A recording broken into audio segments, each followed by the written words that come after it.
POTS. Postural orthostatic Tachycardia syndrome. POTS is a syndrome that really has two criteria, but a lot of associated features. People with POTS have orthostatic intolerance, that is, they don't tolerate standing up, and they have an exaggerated orthostatic tachycardic response. Their heart rate goes up more than it should when they stand up. When you stand and gravity is displacing blood downward, your brain senses that and makes your heart beat faster, makes it beat more forcibly, and tells the blood vessels in the lower half of the body to become 3 times tighter than what they were before. That tightening pushes blood upwards towards the brain. And in POTS, they're unable to either make or maintain that tightening of blood vessels. And so blood is pulled by gravity downward. The brain, trying to compensate, will then tell the heart to beat harder and faster, and frequently it compensates enough to prevent the person from losing consciousness, but nonetheless is unable to maintain the same levels of perfusion or blood flow to the brain and other organs that were previously present. The problem with POTS is that it is a syndrome, meaning that it encompasses different symptoms.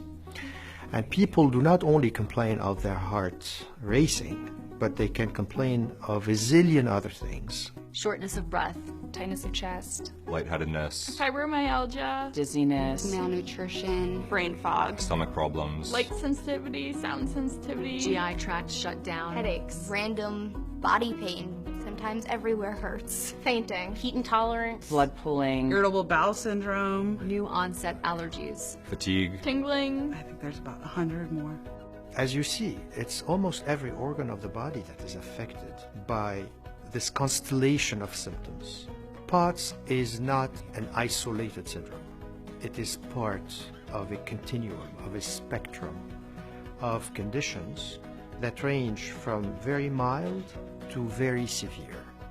And the common link is the autonomic nervous system. So for this reason, we put POTS as one of the major manifestations of autonomic dysfunction, or what we also call dysautonomia. Although originally we only had a very simple set of criteria to diagnose, and now we realize that comes with a whole package, and most patients have the whole package. It gets treated in a variety of ways.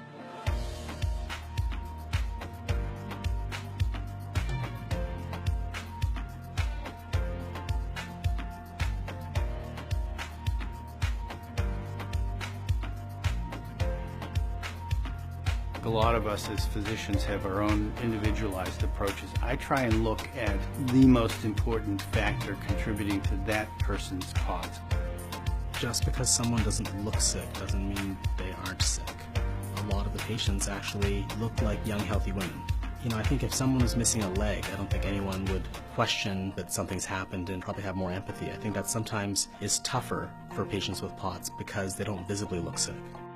How many people have POTS? In all our experiences here, we all can say that we are overwhelmed with patients who have this condition. We started to recognize the first cases of POTS around 1993. Of course, at that time, lots of doctors thought this doesn't exist. But as the time went on and on, people realized, no, this is real, and there's a diagnosis for it. And now it's undeniable. We have major centers involved, major university programs that are really in the front lines of research.